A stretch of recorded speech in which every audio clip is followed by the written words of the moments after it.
Hello, everybody, and welcome into this OKPreps exclusive. I'm your host for the morning, afternoon, evening, whenever you're watching, Michael Knight, the director of OKPreps.com, and I'm sitting here with a couple of guys. We got one piece of hardware sitting here already, and we have a player who has earned himself another piece of hardware. He's Asher Link, quarterback for Metro Christian, and he is our 2019 OKPreps Player of the Year. We also have his head coach, Jared McCoy, here as well. First off, guys, thank you for coming out, and congratulations on this piece of hardware. I know this is the one that you guys have been working for, but I appreciate you guys both coming out here today. Thank you for having us. Yeah, thank you. Asher, I want to start with you because obviously this is why we're here. Congratulations for having a fantastic season, 15-0, state championship, first title in school history. I've talked all year about how ridiculous the numbers that you put up this season were. Over 4,000 yards passing, over 50 touchdowns, also had over 20 rushing touchdowns, over 1,000 yards rushing. You know that those numbers are ridiculous, right? Well, they're pretty good. Okay, you know that those numbers are ridiculous, right? Yeah, I do. Yes, sir. Coach, you knew what kind of potential he had coming into this season. Just obviously, I'm assuming that he exceeded those expectations back in August, back in July when you were preparing for this year. You knew that you had a good team. You knew that you had a special guy at quarterback. But I'm sure even though you've had a great run of QBs, you didn't see this coming. No, I mean, there's no way to predict, and every year there's ups and downs and ebbs and flows to a season. But this year was special, and obviously the improvement that Asher made is a key difference in the success on the field. Asher, we're a couple weeks removed now from you guys winning this gold ball. You've had some time to look back at it, look back on the journey overall to get to that point. When you look back at the road you guys took to get to this state championship, how much fun was it to be on this journey? I mean, look, you're a state champion. You did it in perfect fashion, no losses in 15 games, and I talked about 2A all year long, and it started last year as well, how much 2A was a gauntlet. And winning Class 2A, whoever won it was going to deserve it, earn it the hard way, having to play 5 playoff games against some of the best teams in the state. How much fun has this season been for you and your teammates? I would say it's the most fun I've ever had, especially this past season. We set a goal during the preseason that we want to make it to the state championship and give ourselves a shot to win it, and we did, and I'm super thankful for all the effort our coaches and my teammates put in this year. In that state championship game, you did bust up your hand a little bit. Talk about that injury, playing through it, and when you walked in, went to shake your hand, and I still noticed the stitches. How many stitches did you get in your hand at halftime? I had 6 in at halftime. I ended up getting 5 after the game. It was mainly the hit that I took to my hand that was bothering me the most. But when I got up, I saw it was all bloody, so I needed to get it cleaned up. But it wasn't as many stitches as everyone kind of made it. Just wanted to clarify that. There was a lot of talk saying that it was like 15, but no, Right. it was 5 or 6. So. That's still, look, one stitch is enough to be talked about. 5 or 6 at halftime. And I heard a story, Coach, that you were there as they were doing, and you had to look away. You had to kind of put yourself in a different spot because of it. Yeah, I don't do blood and stitches. It's an interesting quality in a football coach. I don't think I'm alone in that. There are several in the staff. But fortunately, we have a medical staff that really enjoy that part of the game where it's just injury is a part of it, and being able to get our guys fixed up and back on the field is stuff legends are made of. Yeah, and you mentioned that's a perfect segue to be able to have that kind of performance. And look, I mean, it's not like, stitches are stitches, a cut is a cut, but it's not like you broke your hand and had to, figure out a way to win a game. So I don't want to, just completely overblow the injury, but to be able to have that type of performance despite dealing with that, I'm sure, you would like in a perfect scenario to not have to deal with the pain, not have to deal with a busted open hand, but at the same time to have that kind of performance in a championship game against the best team in the state, at the time, Vian, one of the toughest defenses in Oklahoma. Just talk about that mentality of working through the pain in that title game. I mean, I think it was definitely difficult at first just because at halftime, after I got all stitched up, we talked about putting on a glove and trying to throw with a glove the rest of the game, but I threw in the locker room with the glove on. I didn't like it, so I just had to tape it up and kind of play through it and just wanted to stay as focused as I possibly could because that was the game I'd been looking forward to all season. Coach, how concerned were you? Because, I mean, after that first drive, and I tweeted about it at halftime, that something was wrong with Asher's hand, and it's his throwing hand, and this could end up being a problem in the second half. I didn't know the cut part. I didn't know the specifics. But after your first possession in the second half, you immediately went over to the trainer's table, and I was like, man, he's just not right. How concerned were you up in the booth? Yeah, obviously it's a big concern. We were probably more concerned at halftime than we were as the second half started. We had a good drive going in the second half. I think he had one throw that he wished he'd had back in that first drive. But the concern at halftime was there was swelling. It was more than just the stitches.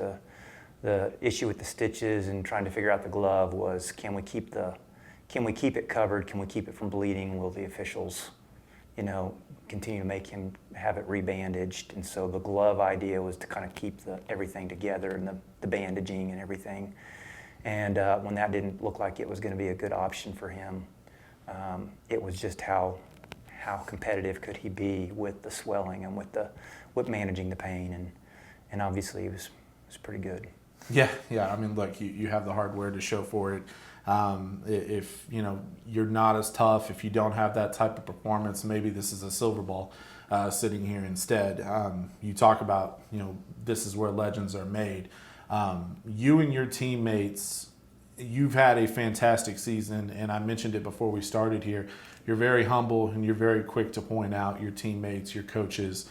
You had a really good team around you as well, and I've made no secret about that. The receiver core that you had, extremely talented. The defense was incredible this year, and it was pretty easy to see early on that this was a much improved defensive unit. That, hey, Metro is not just an offensive school anymore. This is a team that can shut a team down.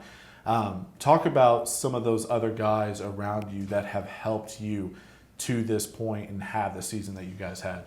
I think Price Allman probably stands out the most to me just because he just led our team and defense so well. I know a lot of people say that quarterback's a leadership position, and it is, but I think he definitely had a big role on the team this year. I think Ethan Benson also had a really big role this year. Just kind of took over the line and led us to state championship title. But I couldn't have asked for better teammates to do it with. They pushed me to be the best I could be all week, every practice. So I'm super thankful for all of them. Now, back in August, and I say this, going into every single season, preseason rankings are usually one of our more popular things that we put out because at that point everybody's ready for football. It's always scrutinized. We're always called morons. I would like to say that we had Metro Christian right back in August. It was the one that we had right back in August. But we had you guys at number one right from the get-go because of everything that you had coming back. How did you guys handle that pressure this year? I didn't think there was a lot of pressure on us. I felt pretty confident in what we could do just with all the weapons that we have. I didn't personally think there's any pressure on the team to perform any better than we did because I think we already had it all together. I think some of the pressure might have come during the playoffs in a couple of those games when we got down early, but I didn't really think it pressure too much the whole season. Yeah, that was kind of a follow-up is did you guys even feel pressure or at least added pressure? You mentioned the playoffs and finding yourselves down, trailing an opponent, which, let's face it, you guys didn't do a whole lot of trailing this year in 2015. How did you guys on the sideline within the moment handle that? I think it definitely came down to the seniors on the sideline. We, like you said, we hadn't been down all year, and our last two games we ended up getting down, and it kind of showed the heart, I think, of the team. We don't give up, and we want to keep going. Coach, kind of piggybacking off of that, he talks about how he didn't necessarily feel the pressure from the outside looking in, and I think that a lot of that can go to the coaching and, hey, don't pay attention to what anybody else is. Just worry about yourself. Worry about one day at a time, one opponent at a time. How did you manage the expectations that I'm sure you guys had as a coaching staff and the eyeballs that continue to grow on this specific team? Yeah, I think it's a great question. I think all coaches take a lot of pride in having their team ready and trying to keep focus. And I do think that is an important part of what we're about and what we try to do as coaches, give our athletes the best chance to succeed. So allowing your team and helping them to focus, and it is a part of what we do. And you talk about that with the kids and do your job. We try to pregame talk to our kids just about not being too emotional, but being more within themselves and thinking and processing and thinking assignment rather than emotion. And it's probably a lot contrary to a lot of coaching staffs and their approach to the game. We're not trying to overhype our guys. There's enough emotion within the game itself. We try to eliminate as much of that as possible. And so thankful that the kids responded well.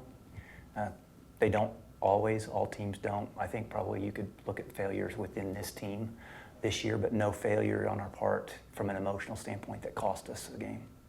When did you know, Coach, that this team was different from the others that you've had in your 12th year finishing up as Metro's head coach, and you had other teams that certainly were special, that put up a lot of points, that made deep runs into the playoffs, to the semifinals, things like that. At what point this year did you know that the 2019 group was special? Yeah, it seemed like even going back into summer camp, we'd do a camp with some other quality teams. Sperry is there, Beggs is there, Lincoln Christian, championship caliber teams. Sperry last year, Beggs the last 3-4 years has been in a championship or close to it, and Lincoln won championship this year. So when you're doing camp with those teams, Edison was another one that was there this year. There's others. But I felt like at that point offensively, like we might be able to put together something special offensively this year. Asher's, I'm sure you'll ask about this at some point, but his key to this year is the way he's run the ball differently this year than he has in the past. And maybe the fact that we've leveraged that ability a little bit more this year. And then defensively, you've said it over and over again, but I think one of the things that made this team different than teams we've had in the years past is the ability of our defense to not just make stops on a regular basis, but to be special and to make special stops at moments in the game where it's big. And you have to have stops where we either had the opportunity to give up leads in one-score games where we had the lead and we made stops, or in games when we were behind and we needed stops, being down 13-0 to Beggs. They cover the onside, and to be able to get a stop there, turnover, and to be able to go score was the difference in the game.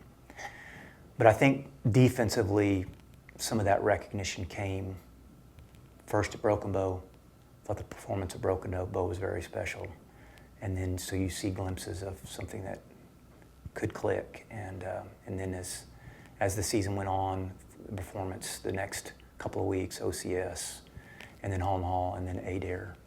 At that moment, you think if things go well in the playoffs and matchups are good and weather and all the things you can't control, all those things really aligned for us.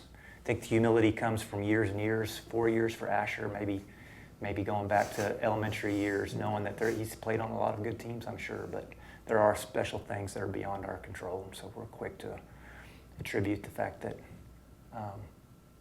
things aligned well for us this year. We capitalized. You mentioned a couple of things that kind of lead me to my next thought. Asher's ability to run the ball, and I mean, if you watched Metro Christian this year, you guys didn't really have a running back, a traditional running back in the sense Asher was the running game as well.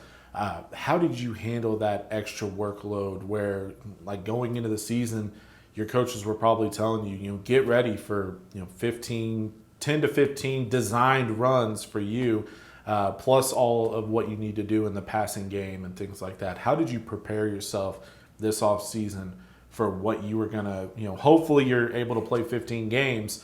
How did you prepare yourself for that? Well, I just wanted to push myself physically as much as I possibly could, and Track last year definitely helped me for speed this year. And so came down to this past summer, and we wanted to push ourselves to be in the best condition we could.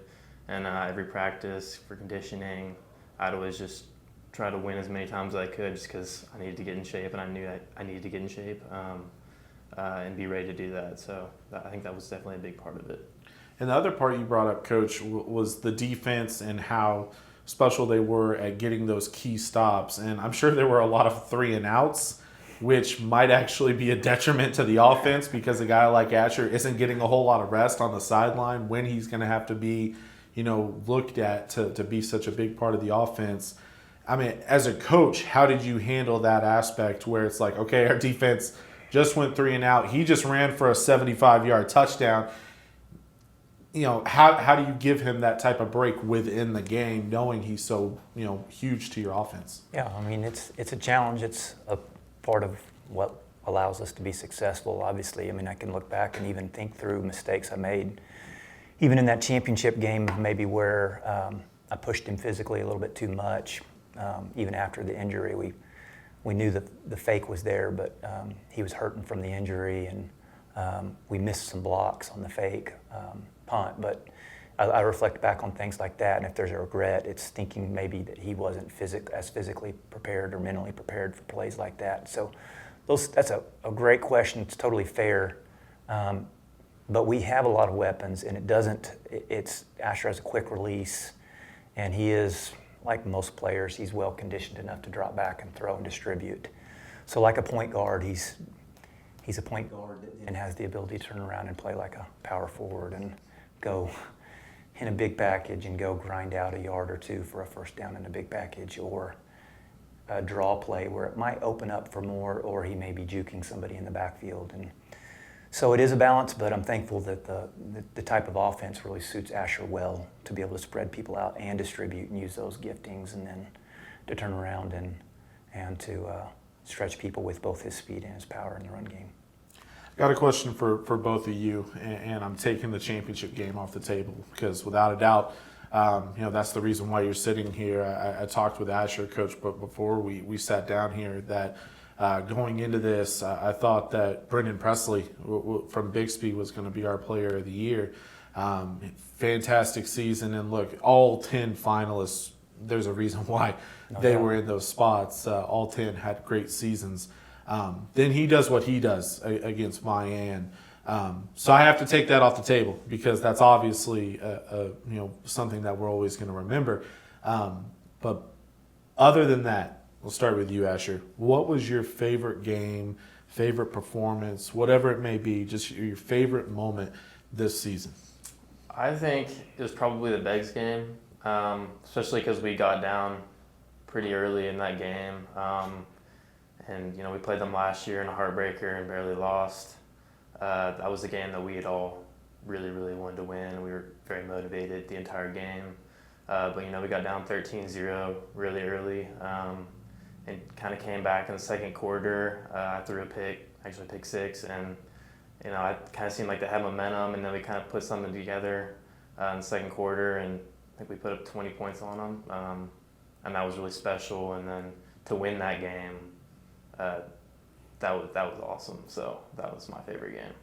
Coach, same for you. Yeah, probably. I mean, the Beggs game, I think, it allowed us to play for a gold ball. And so certainly a big memory. When I think about great memories tied into this guy, his performance against Kiefer, he was 23 of 26. He had 2 drops by a kid that was our leading receiver in the state championship game. Aiden Curvin had a couple of drops in that game, and they were just right through his hands. And I know he regretted those. I'm thankful that he had the opportunity to redeem those in the state championship game with a huge performance. But 23 of 26 with 2 drops and 1 throwaway, and the throwaway was really dropped on the sideline out of bounds too. So he was nearly perfect throwing the ball in the Kiefer game. The 8-air game put us in the position to be in the bracket the way we were. I think Asher had 17 carries for 200-plus yards and 350-something yards in passing in that game. But that district games are for coaches, and for a year to be able to win a district championship, that's what allows you to be in a position to have favorable setup in the bracket. So those are probably some of my more memorable games. When I look at this season for you guys, and look, this is what I do. I'm on the outside looking in on programs all over the state, and I look at what each team is able to do throughout the season. And so I'm not there every single day, but when I look at what Asher did this year, it seems like he always performed. You mentioned the 8-air game. I was there for that one as well. It seems like he always performs best under the brightest lights. The Broken Bow opener, that's a really good team out of 4A, and he just absolutely torched a defense that was supposed to be one of the better ones in 4A football. 8-air, huge district game, district opener. Like you mentioned, it's going to set you up for success down the line. If you're able to go on the road on a somewhat sloppy field and get a win, he torches them again. And then obviously the championship. I always go back to the saying, big time players make big time plays in big games, and he did that this year. Yeah, there's no doubt. I mean, even if you do a statistical analysis, the first 4 games were the most difficult out of our first 10, and then the last 5 games when it's on the line. Obviously, the game plan is to put the ball in the hands of your playmakers, and so he's a heavy part of the game plan in a lot of the other games outside of those first 4. In weeks 5 through 10, where it's high school football, and it's fun to distribute the ball into a lot of different guys' hands and to spread that fun and that love around. And so that's a part of what we're about too. But I think it is reflective of his gifting and his worthiness of the award, that in the biggest games, in the biggest stage, that's where he's shown himself to be the most successful. Look, and that's why he's sitting there. If anybody's wondering, why is Asher Link the player of the year, in addition to those numbers that he put, look, he's not putting up stats against, and I'm not going to throw out any names, but he's not putting up stats against teams that weren't playoff teams, and that's all he did. You look at what he did in the year's biggest games, and that's why he's sitting right there. Let's talk about what's next. First for you, Asher. Obviously, recruiting's starting to pick up a little bit as we get into January. What are you hoping for, as far as your opportunities to play at the next level? Are you set on being a quarterback? Are you okay with being moved around? Let's talk a little bit about your future. I don't really know exactly what the future holds for me, but I have gotten a lot of interest, and I'm super thankful for the opportunities to play at the next level. I don't really have any specific places that I'm wanting to go. I'm open to anything, and I've told all the coaches that. But just the opportunity to play is a dream I've always had since I was a little kid, and so I think that's really special. Almost every school that's talked to me has said that they want me to be a quarterback, but I've also heard maybe somewhere on the defensive side as well. So, Coach, kind of a similar question for you. You've seen this kid grow over the last several years into the best player in the state of Oklahoma. What is a college program getting with Asher Link? Yeah, you watch games every week. We watched a game last night where you look at quarterback play, and it's frustrating to watch quarterbacks miss open receivers and over again, or make poor decisions, and it's just not something that's been characteristic of this guy. College programs look for measurables first, and then usually they're all going to weigh different factors, heart and character, and obviously competitor leadership qualities that are not measurable. But I would say that probably a lot of the evaluations of Asher as a quarterback are tied into the fact that he's 6'6'1", and not a 6'3", 6'4" guy. And I think that's unfortunate. I think guys are really missing out on the opportunity to have a real difference maker.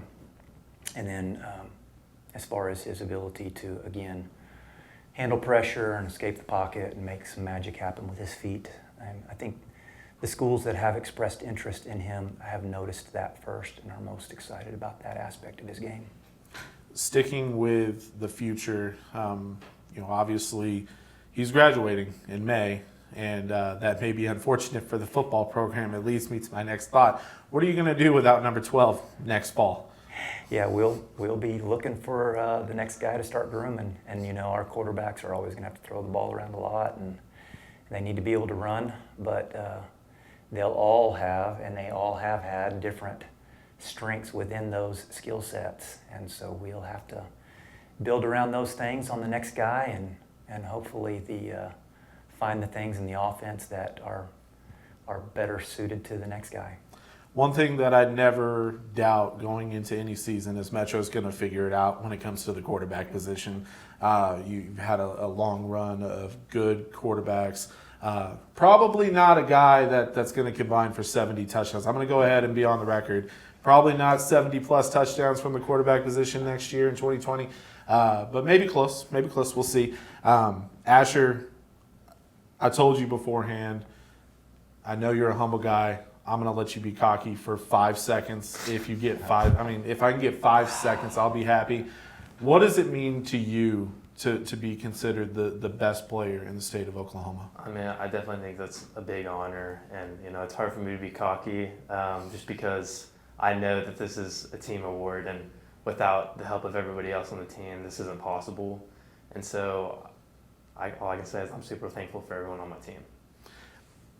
And you're absolutely right. The guys who have won this award in the past, from the first year that we did it in 2014 with Mason Fine, he rewrote the record book, but he wasn't throwing it to himself. He had plenty of teammates around him that helped him, from Micah Wilson at Lincoln to Wil Amos to last year's winner, Sevion Morrison, Edison's running back. He doesn't win that award without his offensive line blocking for him. So when you're the best player in the state, when you're winning awards like this, without a doubt, it is also considered a team award. You have to have those good teammates around you.